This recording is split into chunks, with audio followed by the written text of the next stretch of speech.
Welcome to our Voices of Africa podcast, brought to you by Africa Practice, a strategic advisory firm supplying insights and advocacy solutions to corporations, investors, governments, and foundations in Africa.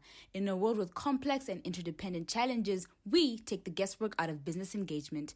We enable our clients to see more clearly in order to drive sustainable and equitable development.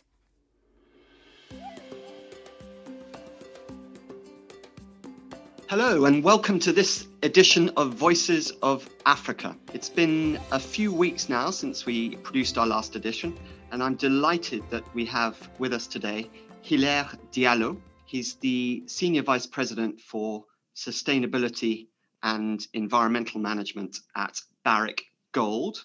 Barrick Gold, as many of you will know, is one of the biggest mining companies in the world, listed in Canada, I think, but maybe dual listed. Hilaire may be able to confirm that for us in a moment. Hilaire spent getting on to 20 years in the mining industry.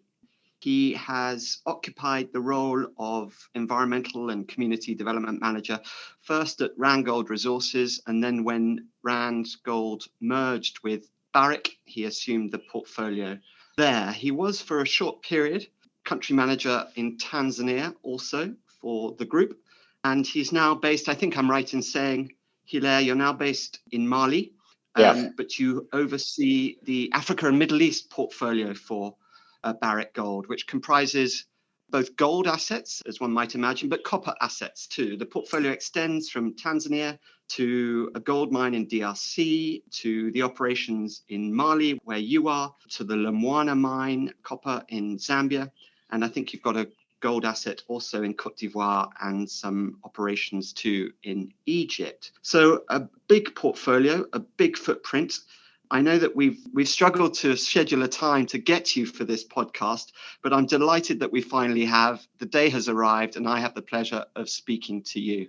Good morning, Hilaire. Good morning, Marcus. So I'm going to start, if I may, by just asking you to introduce yourself, where you grew up, what studies you pursued, a little insight into your career, where you find yourself now, the position that you occupy at Barrick, and your responsibilities there, if I may. Thank you, Marcus. Thank you for having me here. It's really a privilege and a pleasure for me to be here. I was born in Mali, and I spent the first part of my education in Burkina Faso, 15 years there, and then came back to Mali, spent my high schools. After matric, the country selected the 10 best people, and they were sponsored by Randgold Resources to go to South Africa to complete their university studies. I was lucky to be part of that group, and we went to Pretoria, where I studied environmental engineering, geology. I completed my honors there before being employed by the same company, Randgold Resources, in its Mali Lulo mine, Lulo Gunkoto mines, where I started my career.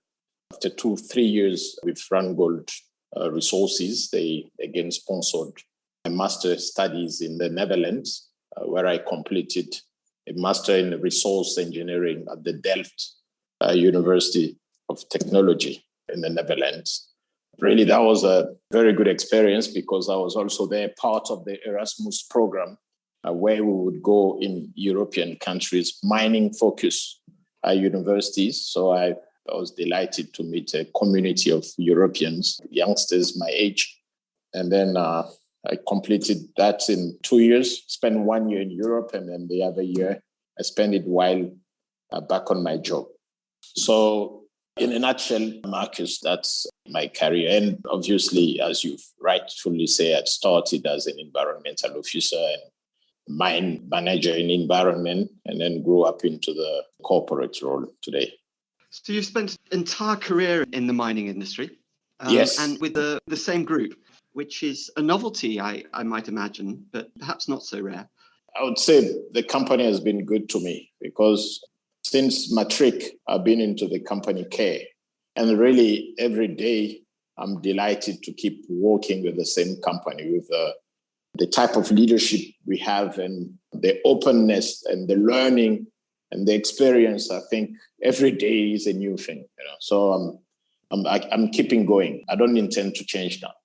Quite interesting. I wonder, was there a cabal of you that started at the same time after matric and have stayed with the group, or are you unique in that respect as it relates to the year in which you graduated and joined? Well, we were 10 people sponsored, and some during the studies obviously decided to do other things before they even started the group. Today, we are 2 people that follow the same program with the group, because the other part of the bursary was AngloGold. So it was Randgold and AngloGold sponsoring. And I started straight after with Randgold, and the rest are with AngloGold. And they're still there, so it was a personal choice. How interesting. We've touched on this subject in a conversation I think we had a couple of years ago about leadership in the sector in Africa. The industry would benefit from more African leadership, more examples of Africans at the helm of business and the industry on the continent. There's been definite progress over the last years, with many more examples today of African leaders. Men, yes, but women too occupying senior roles in the industry. But my observation is that we still have a long way to go. Would you agree with that? You're a product of being taken after matric and groomed for a leadership role within what was Randgold, now Barrick. You've given examples of a few others who graduated with you. I wonder what your observation is about how the industry has developed and deliberately groomed African talent for leadership roles, how that's working, whether it's delivering the sort of desired results, and what more you think could be done, not specifically from the vantage point of your employer, but from the industry more generally. I'll just say my observation is that in particular, young African talent that I'm exposed to is interested more in financial service and the tech industries than they are gravitating towards heavy industry and mining. So there's a challenge, I think, to get the best African talent into the industry and occupying senior roles. I'll say that the industry has done very poorly in that aspect. And I don't think there is a resistance from young Africans to go into mining. There is somehow a lack of opportunities for these young African talents. If you look at the mining industry, recently there is a big push to have locals employed in mining position. But in the past, it was an industry reserved to mining mercenaries, people that contract mining. Yeah. And the locals, the host country national, didn't have an opportunity. It makes sense for a local young talent to go into mining because it's the highest paying job in the country. So I wouldn't say that people don't really want to go in mining. They just weren't given the opportunity. And you see, from my employer perspective, he started this young talent employment, let's say 20 years ago. At that time, it wasn't the same in other companies. And today, in the management or in the executive role, you've got so many people in that role from Africa. And we can see the result because there is real partnership with these country governments and our company. And that's the role we play. But it's not a quick game. It has to go through processes. Now we see companies rushing to hire locals who don't necessarily share the DNA of that company or the vision of that company. And it's not working, and it's not the same efficiency and it's not the same passion as if you had started 20 years ago. Well, thank you for that observation. You referenced there the importance, or perhaps just the fact of the partnership that exists between you and host country governments. I want to touch on that, if I may, because I think it's central to the industry's value proposition on the African continent specifically. As you say, most of the assets that you manage and develop are co-owned with host governments. National governments are joint owners of these assets. And yet, we know that there's a lot of friction that exists in that relationship. You just referenced real partnerships. I wonder if you could give us a perspective on your observation. I've categorized friction on one hand. You've referred to real partnerships on the other hand. Perhaps take us a little bit through that spectrum of relationships and how you view that in your role at Barrick. You mentioned that you were in Tanzania for 2 or 3 years, I think, as the country manager. That was just after a very well publicized tension between Barrick and the administration there, John Magafuli's administration. So you've been exposed really to the really rough side of a relationship. And I know that in other jurisdictions, and I'm assuming now in Tanzania, you do have strong relationships, and those relationships are delivering real value, not just for your business, but for the communities and for the national economy. Just give us a little bit of a perspective on the importance of that relationship with host country governments and how you manage it. I think the frictions or the accusations, there is different perspective to it. You can look at it with the lens of an investor. You can look at it with the lens of the mining operator, the mining company itself, or you can look at it with the lens of the society, the community. And where there is crisis or there is dispute, you'll see that there is a high level of uneducated population and also a high level of populist politics. Because for a mine to be constructed, there is a contract, there is a convention between the mining company and the government. And most of the time, the rules are clear from the beginning. And it's clear to the government what shares you're going to get.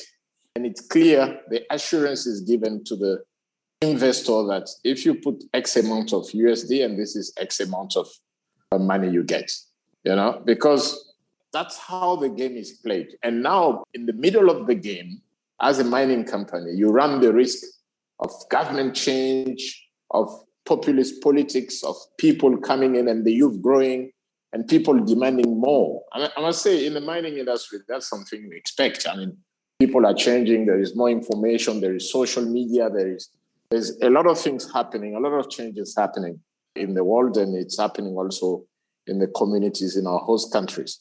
But say that, and the claim some of the people make in terms of having little benefit, I would say that's speculation, that's speculation, because that little benefit, I don't know what's the measure of that, it could be little, I don't know, in terms of money, but the positive of impact of mining cannot be underrated or underestimated, because a mine, what it does, not only create jobs, it brings a lot of knowledge into the country. It brings a lot of direct investment into the country. It creates massive business opportunities in the country. And most of the time, the government in power or the party in power would really bet on the social benefits to bring in the mining company in the country. So the changes or the complaint we're seeing happening and the push to review the mining laws, I think some of the time are unjustified. Thank you for sharing those insights. I'm going to challenge you, if I may. The contribution of the mining industry to African economies is significant, as you point out. The industry generates billions of dollars of revenues for African exchequers, millions of jobs, and millions of indirect employment created as well. There are many examples of community development initiatives. I know within your Barrick portfolio, you have some outstanding initiatives in schools, in biodiversity conservation, in water and sanitation, impacting tens of thousands of people and communities and positively uplifting communities in the environments of your operations.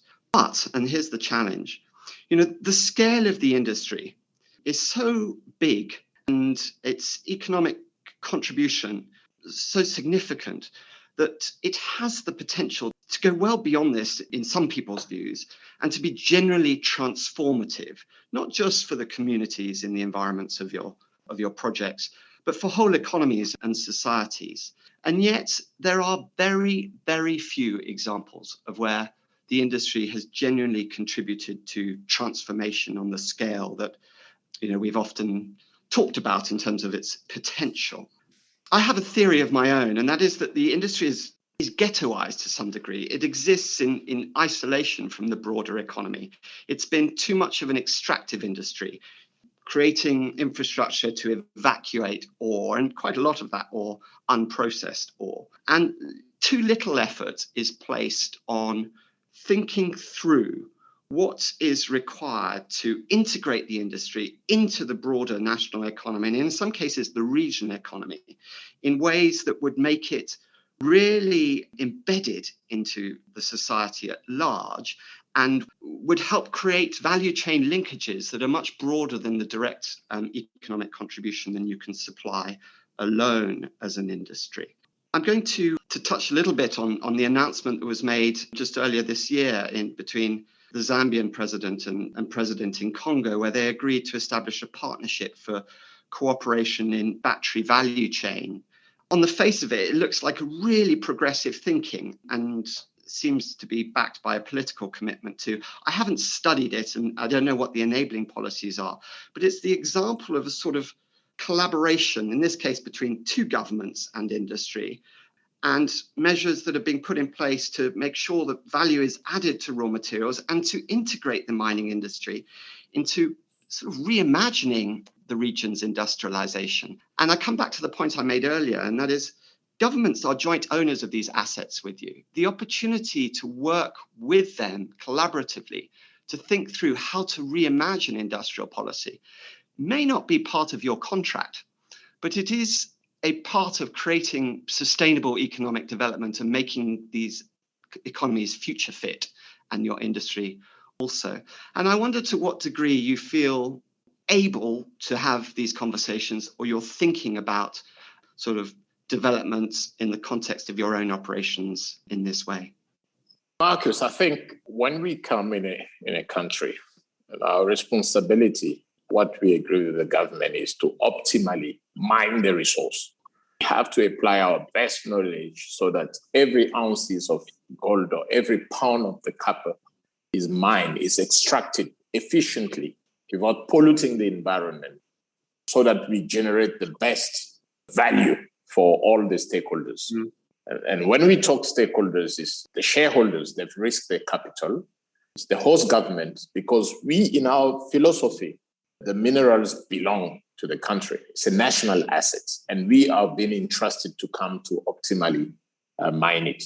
So that's our responsibility, our first responsibility. And we have to make sure we employ people locally, we train people and upskill them, and then they can go into the broader economy, into the country.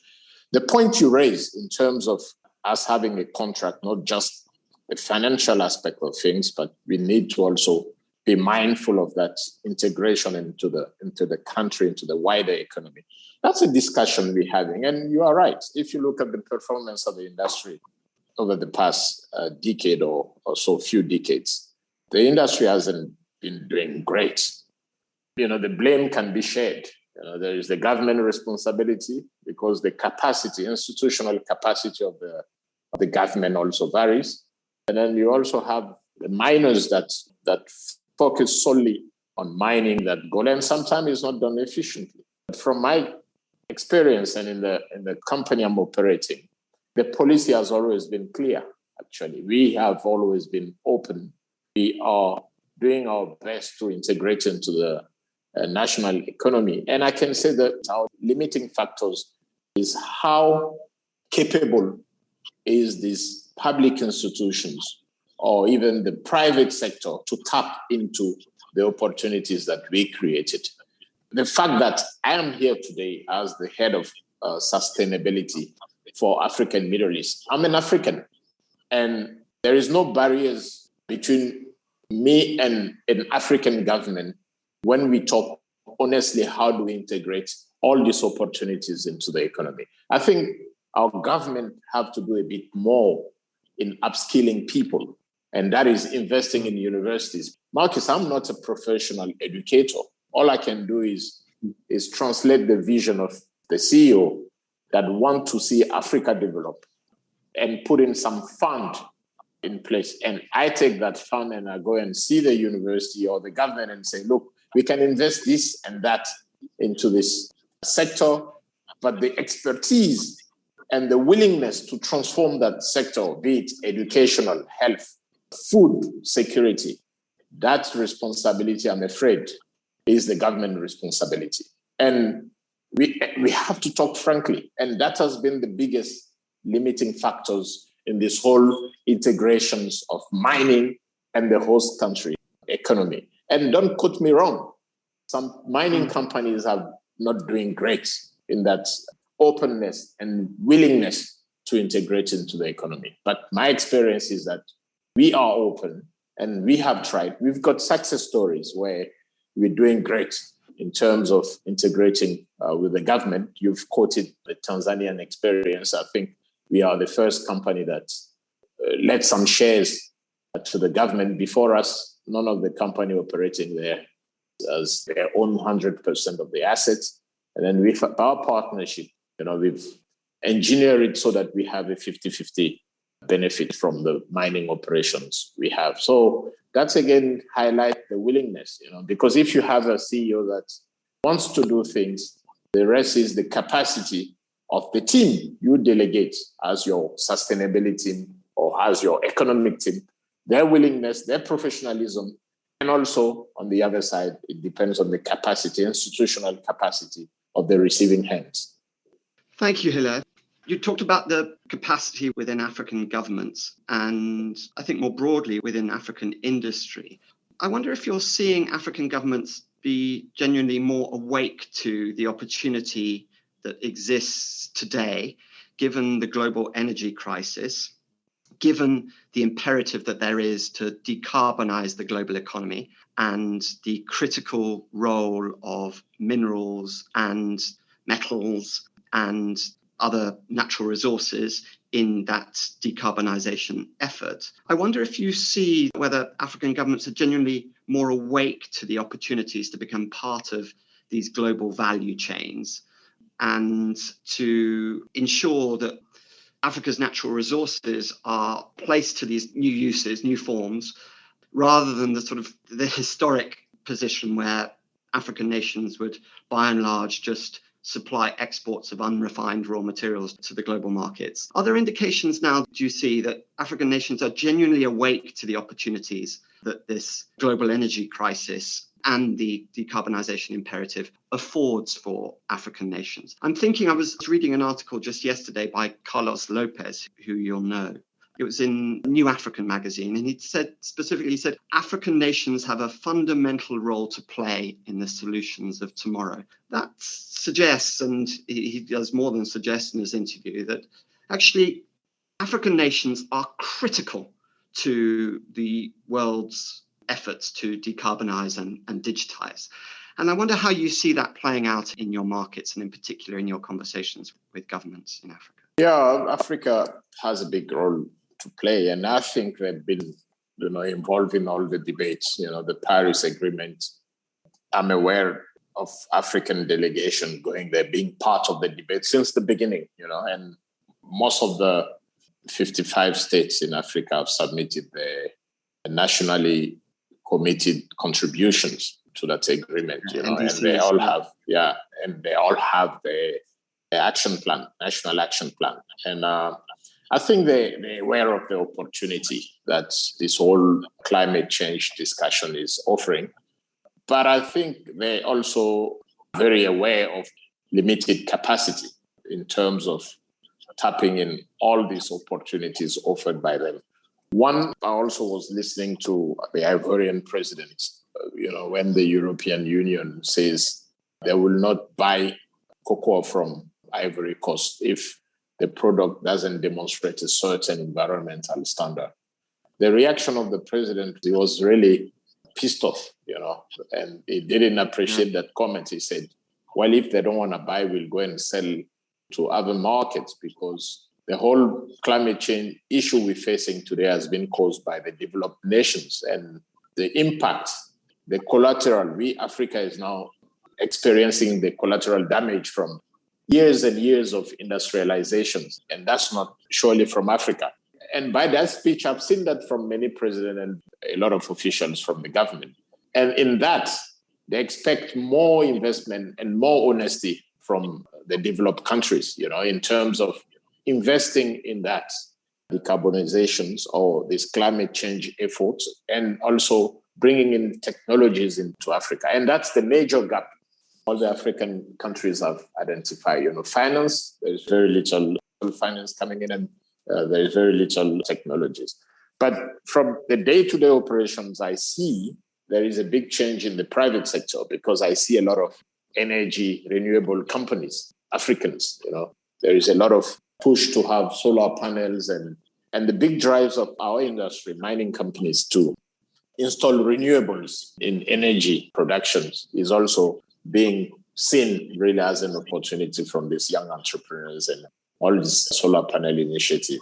And the fact that the battery cost is going down, and then there will be more mining companies willing to switch from fossil fuel to renewables. And that's the reality. In our company now, we run 80% of our energy from hydro in the Congo. And we have 20 meg solar installed in Mali, and then we're increasing that to 60. And that's about 85% of the mine demand in energy. So I think there is a realization of the opportunity, and I believe there is even committees put in place by the African Union and also nationalists to tap into those different opportunities. But if you look at a country like Nigeria or Kenya, they're benefiting more energy transition discussion, but you don't find a lot of extractive industry like gold mining, copper, and whatever. Although there is petrol in Nigeria, which is not well seen in the eye, but anyway, they're still investing a lot in renewables there as well.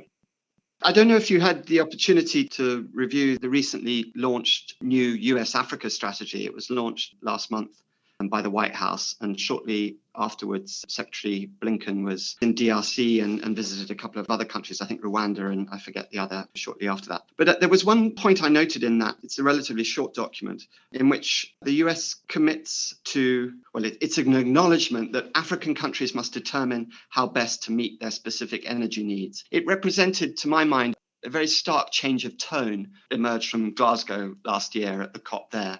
And I'm hoping it's the tone that will be taken by more and more of Africans' partners, bilateral and multilateral partners, as we approach the negotiations for COP27 in Sharm el-Sheikh, a recognition that African nations must determine their own energy mix, which is, as I say, different from what we were hearing at this time last year. Secretary Blinken also gave supporting evidence to this when in DRC he committed to helping the Congolese government in restoring biodiversity, but recognizing that the country wants to exploit its fossil fuel reserves as well, a number of oil licenses that are being tendered there. So I see a change in tone certainly there, which hopefully will be, I think is being welcomed amongst many African leaders. As we approach COP27, it'll take place in Sharm el-Sheikh in November. How does a company like Barrick participate in that forum? What are you doing, and specifically you within your role? Can you tell us a little bit about that? We haven't in the past participated as a company, but we do have the government in our host countries that always go and we walk through them. So we always come in as a national, if the Mali government is going, and they do go every year, we sponsor them, and also we give them climate reports in terms of what are we doing in Mali. And same goes in the DRC, and same goes in another country. But we haven't really participated directly in the. I'm assuming a number of your projects sort of contributors to the NDCs of these national countries. Exactly. So you'll see national host country government would even present our initiatives there as a mining company, but we physically don't participate. We haven't so far participated. But I think it's definitely something that we could look into in future. But tell me, you've touched briefly on the transition you're making to renewable energy across your portfolio of projects in Africa, the use of hydro in DRC, what you're doing to expand solar in Mali, and I'm assuming across all of your footprints on the continent. I know also from previous conversations I've had with you that you're investing heavily in biodiversity conservation as well. I wonder if you could tell us more about your motivation for that and what that involves. Yeah, thanks, Marcus. I think one thing that the African government also are pushing the world to realize is the vast opportunities that the forests offer in terms of offset opportunities. Because if you look at Africa, we've got one of the best forests in the world, and Africa intends to be recognized for that financially, actually. So we've realized that that's also a very underdeveloped areas in Africa, the forest conservation, biodiversity conservation. When you are in Europe or America, you ask people about Africa, what comes in the mind? Usually, apart from that image of a famine hungry boy, it's usually lions and those forests and safaris and all of that. So that's been Africa's position in the world can be strengthened if we invest more in biodiversity, because that's how Africa also will attract the rest of the world to come to Africa. So we've realized that, and the fact that our mines also, when you open a pit or an underground, it's a land lost forever. Usually you don't backfill that area and you can't rehabilitate it to 100%. So that residual biodiversity impact, we've decided, and that was also led by the CEO initiative, is we've decided to invest in conservation areas in our host country. And that we've been doing it now for the past 15 years. We started with the Garamba National Park in the DRC. It's not very far from our Kibali mines. And we had started investing in that. And then we see the big benefit that is creating. And then we recently even signed an agreement with the African Parks that is managing the park to reintroduce the white rhinos in that ecosystem. Because in Africa, that ecosystem, that habitat was the only place where you could find white rhinos, but they've been extinct for a number of years now due to poaching and everything. So we've signed a $2 million USD contract with them to bring in 50 white rhinos across from South Africa to that thing. So we've started in Congo. We are currently doing a big offset project in Lumwana, in the Eke forest. That's also a forest around our mine that we saw being degraded by charcoal logging and all this community growing and this impact. So we've decided to launch a big conservation project and generate carbon credit out of that. In Mali also, as you and I spoke before, is our FINA project. Is in the Boucle de Baoulé. It's a World Heritage Site that has almost been abandoned, by the forestry guys. No one is there, and it's being left to intensive logging. And it's quite a nice forest. It's got a huge history in the cultural hunting. There's local hunters' history in the country. Its forest holds a magnificent heritage in the country story. So we've decided to spend money into that conservation area, not only because it's the World Heritage Site, but it represents quite a valuable asset to the country. So we've now trained rangers, and they're being technically supported by the African parks. The government has agreed to give a piece in that big forest where we would conserve and demonstrate that we can reverse the trends of degradation. And once that is established, I think we would extend our footprint to cover the whole Boucle de Baoulé and save the whole footprint, because it's a 1 million hectare forest, so it's quite big. Wow, huge. And huge. It's a huge place, and that's something we would like to do in the next 5 years. I'm putting on the spot here, but when you combine these areas of land, this acreage, what does it total roughly? You mentioned 1 million in Mali, 1 million hectares there. For the Heke forest is about 500,000, 600,000 hectares in Zambia. And then the Garamba National Park in the DRC, it's almost the same. It's around 500,000 hectares, if my memory is right. And you've spoken about the value to cultural heritage preservation, to wildlife protection with the rhinos in DRC. You've touched on carbon credits, but I wonder, this is a big expanse of land. At what stage are you at in terms of being able to monetize this biodiversity and these ecosystem services that these forests, the adjoining land, provide? Initially, we were doing it before this whole discussions about carbon credit. We were doing it because it's the right thing to do, because we have a passion of giving back and investing. And we're driven by seeing the change we make in our society, in our host countries, in our host community. We didn't link it necessarily to any carbon credit.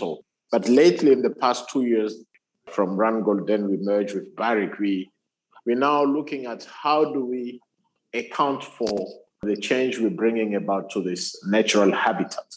And carbon crediting is one of the things that we decided to try at Lumwana. And we are at the beginning stage. We just completed the feasibility. So it's eligibility, it's feasibility. Now we're implementing this conservation project. We expect in the next 4 years to start being able to monetize it in terms of crediting. How exciting. How exciting. Very exciting indeed, yeah. Can I touch briefly before we end on Mali? It's a country that my team and I observe with close interest. It's a country that's faced with significant challenges at the moment. I know that ECOWAS sanctions were lifted in July, which must be welcome to industry operating there. But that is at a very precarious state of development, and the international community is in the process of dialogue with the government there around maintenance of security support or withdrawal. A number of countries have withdrawn troops. How does it feel operating a big mine in Mali in the current environment? Honestly, nothing has changed. Obviously, we're monitoring the situation, but from the beginning, I think this whole thing started in 2012. Up to now, we've been operating fine. We haven't had any incidents related to what's happening there. Of course, when we had that ECOWAS sanctions, it was a bit difficult to bring in goods, so we had to change to Guinea because now Dakar and Ivory Coast were closed, and then we had to shift to Guinea. But that went fine. We actually saved cost because it's a much shorter distance to bring in the product. I think the Ukrainian conflict is impacting us more than currently what's happening in Mali or in the region. Oh, that's interesting to hear. I traditionally ask our guests to tell us what they're reading or what they're listening to, and to give us a little insight into that. So are you reading anything at the moment? And what are you listening to, either podcasts or music, Hilaire? I'm now listening mostly to the ancient religion. Lately, the past week, I was reading a lot about Jewish culture. I've done Hinduism, I've done Muslim. Lately, I was listening more about the Jewish culture, how it started and the principle, the practices, religious practices. Yeah, so currently that's what I'm busy with. In terms of reading, I'm reading the book of Daniel Kahneman, Thinking Fast and Slow. Reading that at the moment, but not any podcast, unfortunately. No time for podcasts, but I wonder what's interested you to pursue this interfaith exploration or reading that you're doing? I think I was being overwhelmed by what's wrong and right. And I've decided to go to the source myself and trying to make up my mind. You know, we live in a world now with a lot of Mali, the history of Mali. You've heard there's a couple of incidents with terrorists and people claiming to be following a religion. So that's really pushed me to start looking and making my own mind, because it's quite overwhelming for me. Yeah. Oh, well, it's great to hear people like you exploring the other faiths. If only more of us did that, looked at the prism through which others pursue their faith and see the world. It's been such a pleasure to speak with you, Hilaire. Thank you for your time. We started off with your reference to the legacy of mining mercenaries, and we ended up talking about the contribution that progressive modern miners such as yourself are making to supporting African nations in becoming natural capital superpowers, in the role that you're playing in helping develop critical mineral assets and metals assets, but also in preserving biodiversity. Thank you for that. It's been a bit of a tour de force. We've discussed many different subjects, and I'm really grateful to you for being open and amenable to sharing your insights with us and our audience. Thank you, Marcus, for having me here. Thank you very much. Thank you for tuning into a Voices of Africa podcast this week. Voices of Africa is a forum where Africa's leading experts weigh in on cross-sectional topics affecting the continent. Experts share their views on how we can unlock greater value that will benefit industry, government, and communities. For more of our insights, visit our website or subscribe to our weekly newsletter, Views on Africa, in the description.